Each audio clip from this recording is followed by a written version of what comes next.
গেল কয়েকদিন ধরে সারা দেশে শুষ্ক আবহাওয়া বিরাজ করছে।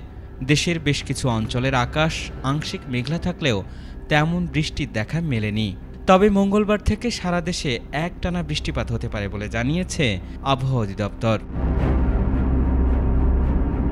সোমবারের আবহাওয়ার পূর্বাভাসে বলা হয়েছে, সন্ধ্যা ৬টা থেকে পরবর্তী ২৪ ঘন্টায় খুলনা, বরিশাল ও চট্টগ্রাম বিভাগের দু-এক জায়গায় বৃষ্টি অথবা বজ্রসহ বৃষ্টিপাত হতে পারে। এছাড়া দেশের অন্যান্য এলাকায় অস্থায়ীভাবে আংশিক মেঘলা আকাশসহ আবহাওয়া প্রধানত শুষ্ক থাকতে পারে।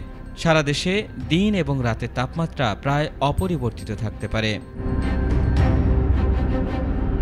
এছাড়া আগামী কয়েকদিনের আবহাওয়ার পূর্বাভাসে বলা হয়েছে, মঙ্গলবার সন্ধ্যা ৬টা থেকে পরবর্তী ২৪ ঘন্টায় রাজশাহী ও খুলনা বিভাগের অনেক জায়গায় এবং ঢাকা, বরিশাল ও চট্টগ্রাম বিভাগের কিছু কিছু জায়গায় বৃষ্টি অথবা বজ্রসহ বৃষ্টিপাত হতে পারে।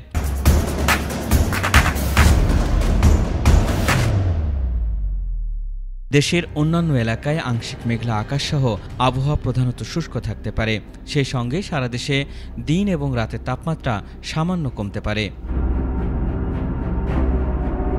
বুধবার সন্ধ্যা ৬টা থেকে পরবর্তী ২৪ ঘন্টায় রংপুর, রাজশাহী, ঢাকা, ময়মনসিংহ, খুলনা ও বরিশাল বিভাগের অধিকাংশ জায়গায় এবং চট্টগ্রাম ও সিলেট বিভাগের অনেক জায়গায় হালকা থেকে মাঝারি ধরনের বৃষ্টি অথবা বজ্রসহ বৃষ্টিপাত হতে পারে। সেই সঙ্গে দেশের কোথাও কোথাও মাঝারি ধরনের ভারী থেকে ভারী বর্ষণ হতে পারে। এছাড়া সারা দেশে দিন এবং রাতের তাপমাত্রা ১ থেকে ৩ ডিগ্রি সেলসিয়াস কমতে পারে।